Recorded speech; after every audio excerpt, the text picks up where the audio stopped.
to the Life and Listings podcast. I have two amazing ladies that are back for a second podcast recording because we just had too much to dig into. I've got Natasha and Natalie here. Hey, girls. Hey. Hi. Hey. Can both if anyone hasn't listened to that previous episode, which I totally recommend going back and listening to if you haven't, Natasha, tell us a little bit about what you're doing. Yeah, so thank you for having me back. I am a VP at Agent iChat, which is an AI VA plugin for real estate brokerages. And I have now also kind of branched out into business consulting. So I'm super excited to be here and to kind of talk about my path to leadership and hear about both of yours as well. Amazing. Natalie, how about you? I am a team leader for Real Brokerage. I am also a realtor myself, and I am a leadership consultant that helps women in executive leadership in all different areas and professions. So anybody looking for a leadership journey that's a little more tailored for themselves instead of a group sort of setting is where my focus is at. Amazing. And we just fell onto this topic last time we talked. Last time we kind of really dug into like AI and tech. You know what? We have to have them back so we can just kind of dig into women in leadership, because I think it's not talked about often enough. And there's so many of us, in the real estate industry. I mean, obviously many industries, but today we're kind of talking about real estate because that's what most of our listeners are.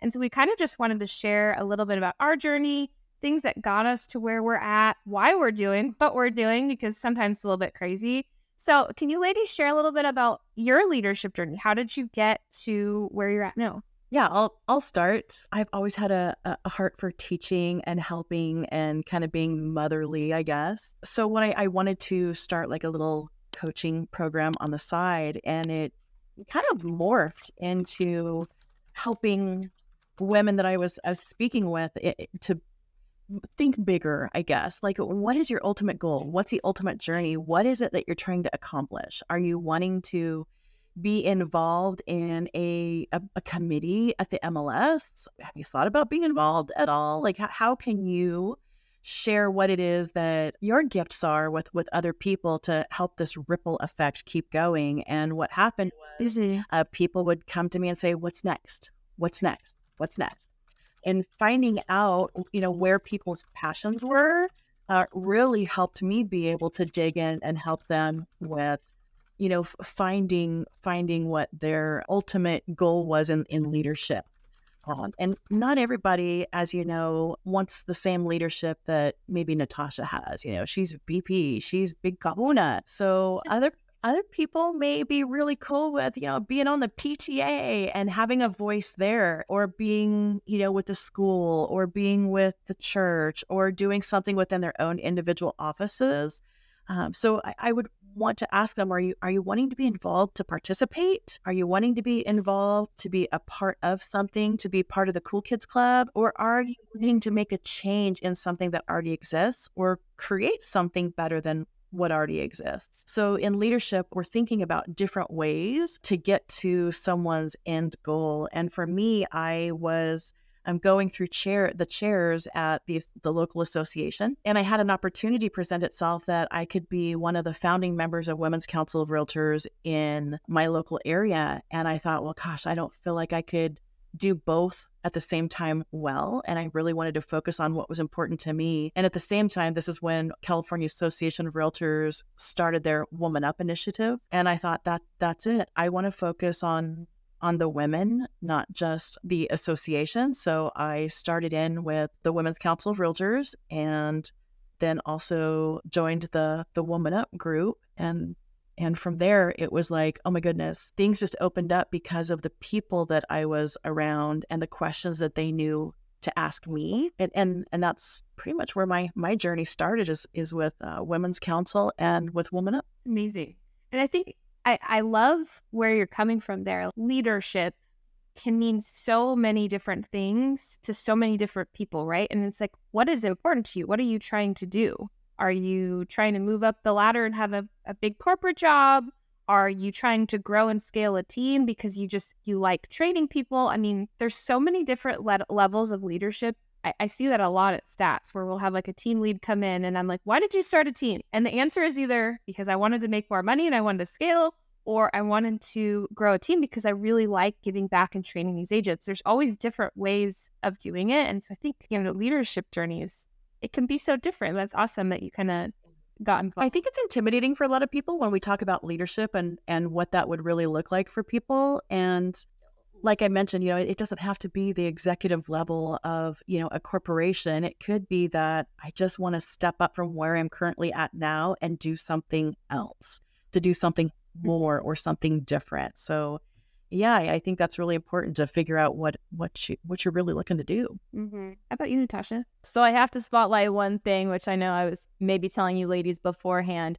I see so many women already taking that leadership role by how much they're taking back and contributing. It's just that they maybe don't identify themselves as a leader, right? So they don't take that step into the spotlight because they don't already realize how much they are adding value, to other people's lives, to helping. So that's something that's really stood out to me. I'd say even more so recently, looking at kind of, okay, on its face, what a job description is, but then seeing somebody go so far outside of it. And it's like, wow, you're really operating at such a higher level. Like, are you even aware of how much you're capable of? So I will say, just kind of to quick segue here, for me, I was in medical device sales. I went to medical device sales route. I was on like the director of like the board of orthopedic committee chair for like women. And I was going to go into kind of a director capacity for outpatient surgery. And, COVID came, a lot changed, got my real estate license. I ended up joining a tech company. And the one thing that's kind of stood out to me in my interactions with people kind of leading up to this point was someone would say to me, hey, like, have you thought about being a VP? Or just like very randomly, like, make small comments here and there about me being a leader. And I was always kind of like, yeah, whatever.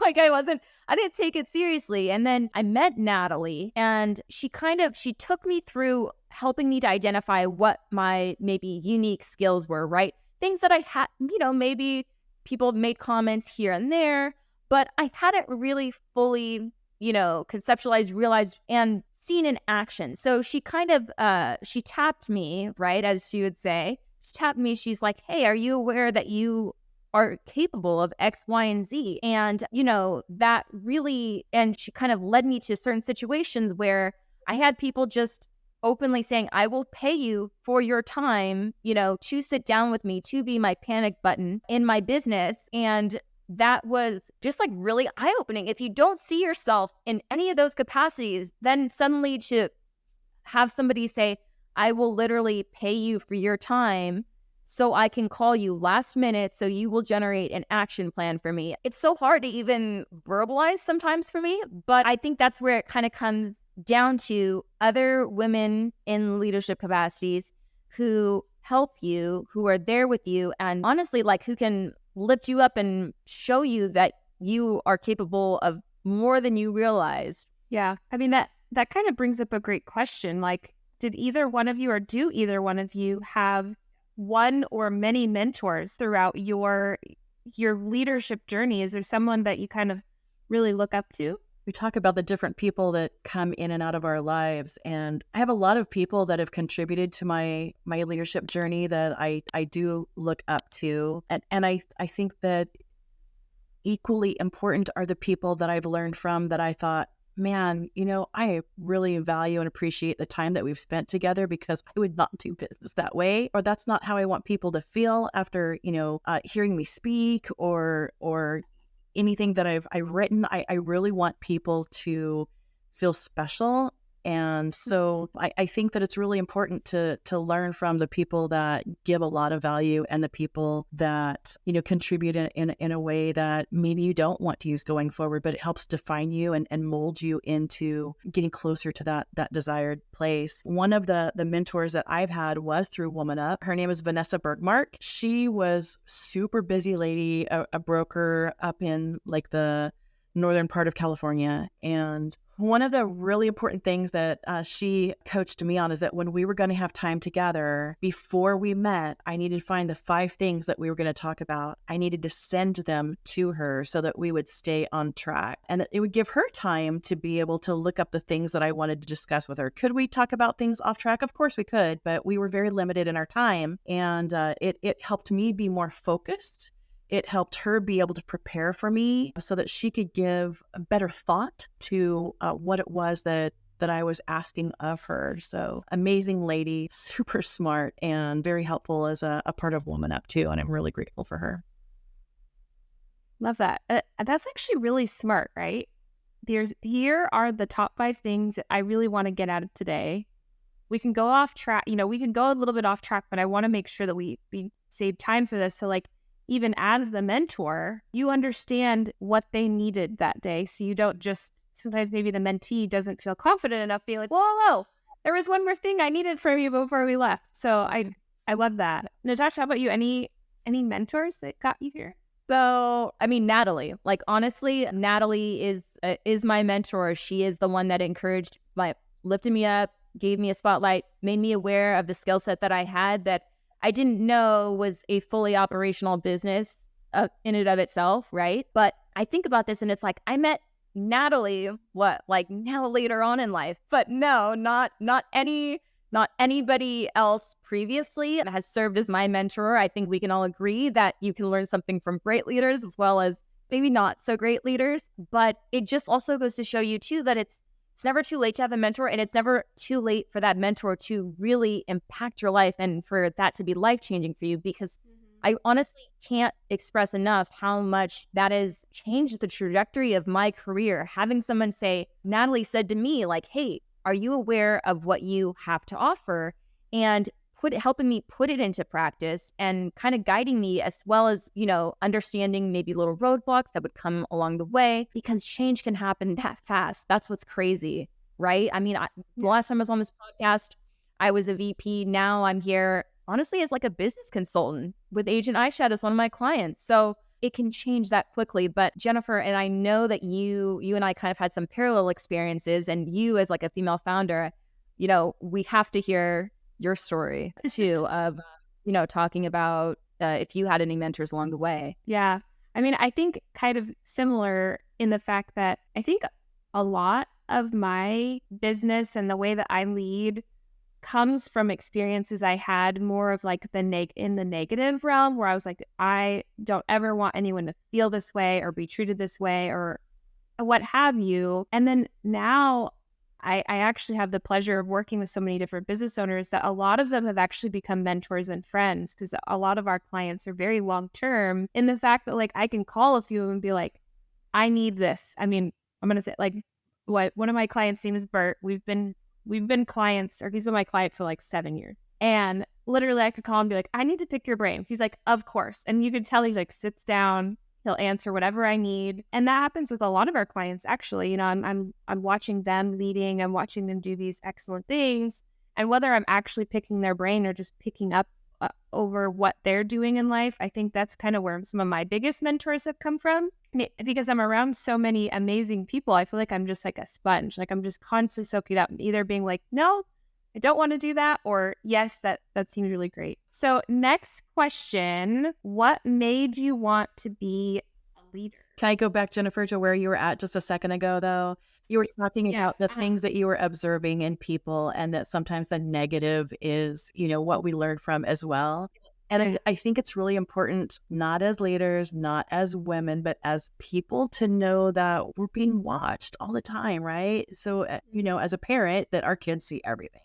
They hear everything. You think, oh, they didn't hear you. They heard you. They see you. They know. But the same thing with who we are. And that's, I was at a conference not long ago, and there's a very well-known speaker and a leader who's kind of a big kahuna. And I was watching her at the check-in from a little bit of a distance, and something didn't quite go right. And she blew up at the person behind the counter enough that I was going, wow.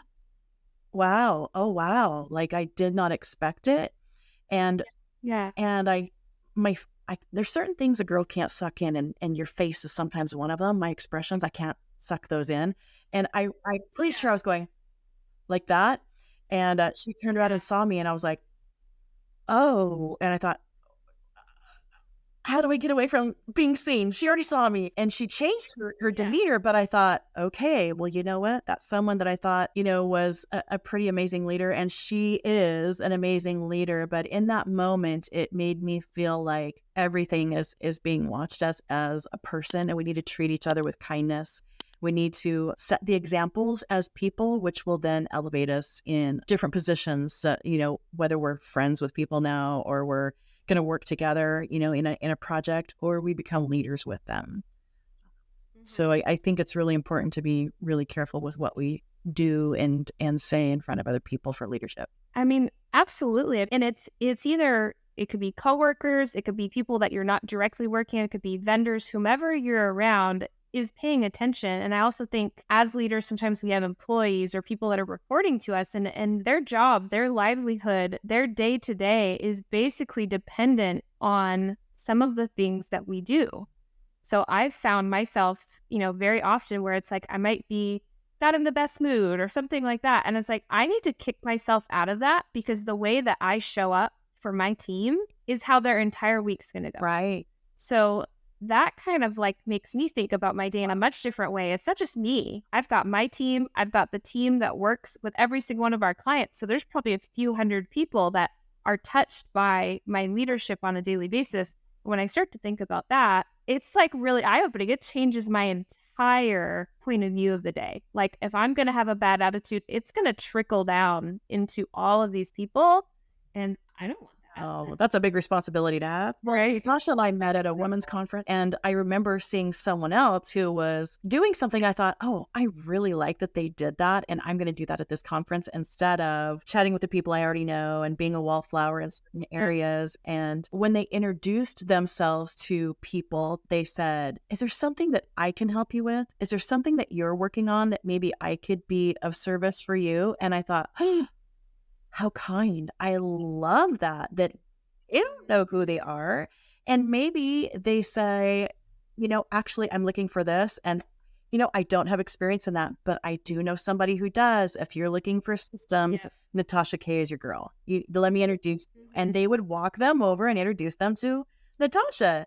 And I thought, okay, that's who I want to be. I want to be like that. So I thought that was really, really cool in how they asked and then how they listened and responded. Amazing. I love that. Yeah, I will say, just to both of your points, that has really changed, trying to at least take the emotions out of it and how I'm feeling in a moment, because we all get kicked down. We all have these, everybody goes through everything all at once. And sometimes when I putting the pressure on myself to think that I have to be perfect at every single thing I do, that can also produce its own sort of pressure. So, but if I put the focus on training somebody, on helping somebody, on saying, what can I do to help you and support you right now in this moment? Would it help you if we went through this together?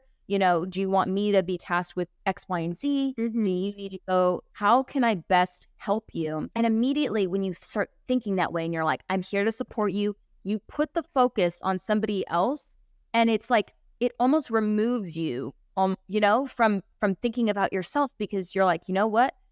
Let's talk about you. I don't want to talk about me anyways, but let's talk about you and what can I do in this moment to help support you? It's really transformative. Well, it's shocking, right? We're not used to that. Right. No, we're not. So that. That's like that. You're like, yeah, right? And that's actually one of the things that Natasha was telling you earlier about the coach that I recommended to you. Like, she trains people to do that. Meet with other women, and at the end of the call, you're always supposed to be like, how can I support your business? And it's like, so like the information you get out of that is so good. So to kind of pivot back to my question so we can kind of wrap up, what was the motivator? Like, what made you each want to lead? Natalie, I bet you. Yeah, it's fine. One of the things that was important to me is that I know Natasha now knows this phrase. Have you ever heard of "Don't kill the sacred cow"? Really? But Natasha didn't either. So there's this sacred cow. And, you know, it's you've always done things the way you've always done things. So why change them? Don't kill the sacred cow. The sacred cow, it's always been there. It's always been, you know, how things have been done. So don't kill the sacred cow. And I feel like in life, not just our industry in real estate, but in every industry, there are a lot of sacred cows. Don't change it if it's not broken. Well, it may not be the best, but yeah, you know, things are still moving forward. And I wanted, sounds really terrible and dark, but I wanted to kill a lot of sacred cows. Yeah. I just felt like there were so many things that could be done differently and to help people feel like they're empowered to go change whatever it is that they're working towards, to even if it's a little difference. Like you may have heard of the happiness advantage. Sean Acor talked about, you know, in hospitals that he was coaching the staff to be kind to people, just be nice, say hello, smile, and see how it changes the effects of people healing and their outlook on things.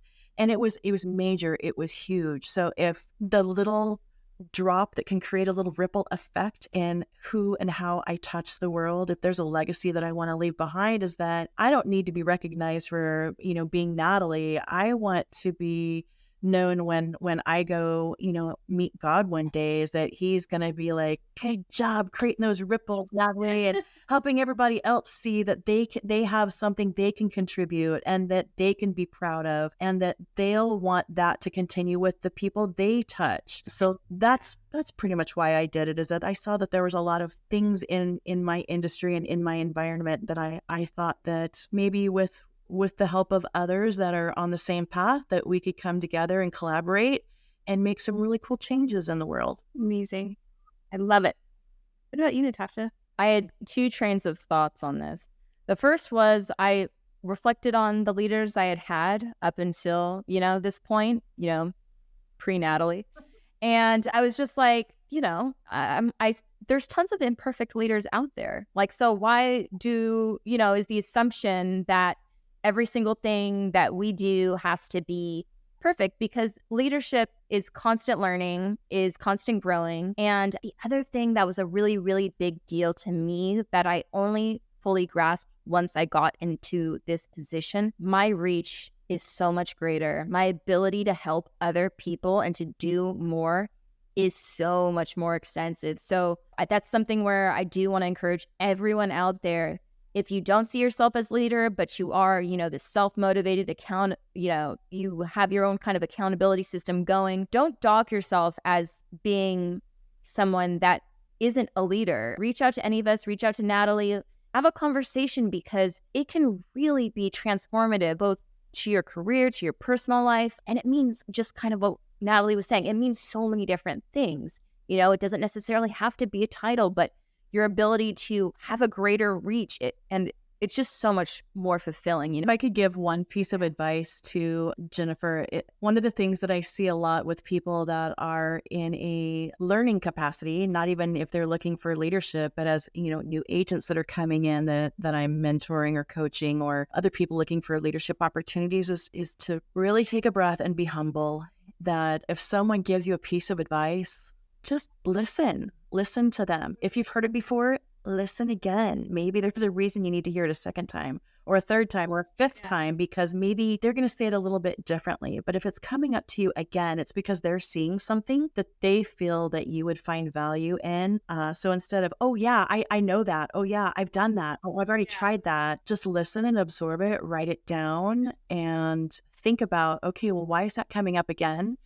Maybe there's things that we can learn from it. So if I can give you one nugget of advice before we wrap up, it would be to just be humble and be grateful, and then remember to thank the people that are giving you advice, whether it's the good advice or the advice that you're going to use as an example of how not to move forward in your leadership role. But, you know, be grateful for the people that do offer support. It encourages them to continue to keep making ripples. Because there's a million different types of leadership, right? Like each of us can support our counterparts in different ways, and we're all different leaders. We're all going to grow from it. I mean, I know stats and the entire business model I came up with came from me not being able to have the life that I wanted for me and my future kiddos. And I realized, like, if I was feeling this way, where I had to fit in this little bubble of a 9 to 5 job. There's other people that felt that way too. So it's like, what if I create this thing that gives all of these people this opportunity for growth with flexible schedules, and they can take days off and they can pick their kids up from school? Like, is that a possibility? And it's like, oh my God, it is.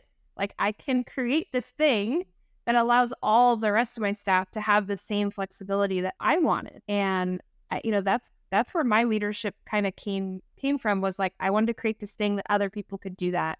And now, we're like 12 plus employees. And then obviously we've got all of our agents that we manage too. So leadership can be whatever you want it to, let alone being highlighted in Realtor magazine. Oh my gosh. Yes. Yes. Thank you for that drop, Natalie. That was huge. It's huge. Yeah, magazine. Absolutely. Yes. That was super huge. It's really fun. Look right here. Ooh. It's like their winter one. Congratulations. Super fun. Yeah, thanks. It was super fun. My daughter thinks that I'm a celebrity now because she like sees me printed in a magazine. So now she's like saying that the Stats family is a celebrity because she's like, well, your name's on everything, which is just our swag that has our name on it, like Stat Solutions. It's not actually everywhere. She's like, but you've been in a magazine. I was like, Emma, do not tell people that we're famous. Like, we're not famous. You are famous, but you are famous, But you are a celebrity in your own right. I think that I love that your daughter says that and thinks that way because you are like I was so impressed the first time I spoke with you, Jennifer. You're so smart. You see things in such a simplified, strategic way. And I know just from having spoken with so many people in real estate, that's not easy to do. That's not common. That is a very, specific skill set, and your ability to scale and to help businesses scale. I mean, you are really, really incredible. So I'm glad that your daughter sees you in that way, because you are. Well, thanks for the drops, guys. That was amazing. And show and tell will never be the same for Emma, right? She's going to bring the magazine to show and tell. Do they still do that nowadays? I don't know. She did bring something to school, but it was like she brought it to the playground. Like it was like true show and I love that. All right, ladies, this was super amazing having you guys on. I will drop all of your contact information in the show notes if anyone wants to schedule with either one of you amazing ladies. And thanks again for joining us for a second episode. It was super fun. Hopefully we can have you back again for another topic. Awesome.